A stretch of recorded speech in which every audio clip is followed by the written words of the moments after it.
السلام علیکم۔ بسم اللہ الرحمن الرحیم۔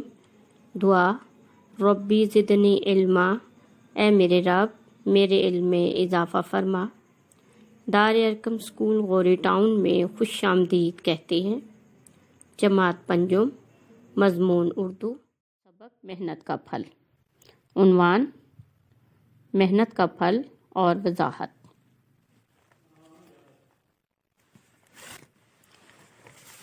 پیارے بچوں، یہ ایک ایسے غریب لڑکی کی کہانی ہے جو مال و دولت کے نہ ہوتے ہوئے بھی اپنی محنت اور لگن کے ساتھ اپنے مقصد کو حاصل کرنے میں کامیاب ہو گیا۔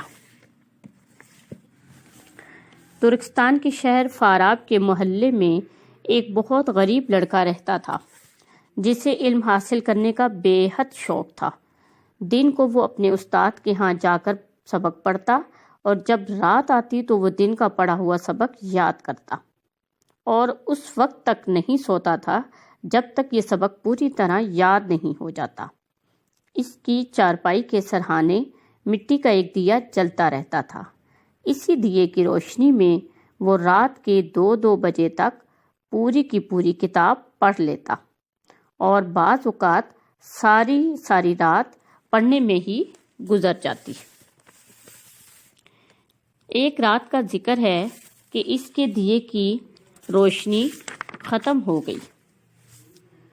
چند روز کے بعد اسے پیسے ملے تو وہ بازار سے تیل خرید لایا اور اسے دیے میں ڈال دیا۔ کئی دن گزر گئے اور پھر کئی سال۔ لڑکا جوان ہو گیا۔ جیسے جیسے اس کی عمر بڑھتی چلی جاتی اس کا علم بھی بڑھتا جاتا، اور پھر ایک دن ایسا آیا کہ وہ اپنے وقت کا سب سے بڑا استاد بن گیا۔ بڑے بڑے عالم فاضل لوگ دور دور سے اس کے پاس آتے اور اس سے علم حاصل کرتے تھے۔ وہ علم کا ایک ایسا دریا بن گیا جس سے علم کے پیاسے اپنی پیاس بجھاتے رہتے تھے۔ جانتے ہیں پیارے بچوں یہ کون تھے؟ یہ ابو نصر فارابی تھے۔ فارس کے اس عظیم مسلمان فلسفی اور سائنسدان کی وفات کو کئی برس گزر چکے ہیں، مگر اس کی عظمت و عظمت میں کوئی فرق نہیں آیا۔ اس کا نام سب بڑے احترام سے لیتے ہیں اور لیتے رہیں گے۔ جس کے اپنے دیے کی روشنی ختم ہو گئی، لیکن علم کا جو دیا اس نے جلایا اس کی روشنی کبھی ختم نہیں ہوگی۔ پیارے بچوں، امید ہے آپ نے آج کا سبق توجہ سے سنا ہوگا اور محنت کی فضیلت اور برکات اور محنت ہی میں کامیابی کا راز ہے کو اچھی طرح سے جان چکے ہوں گے۔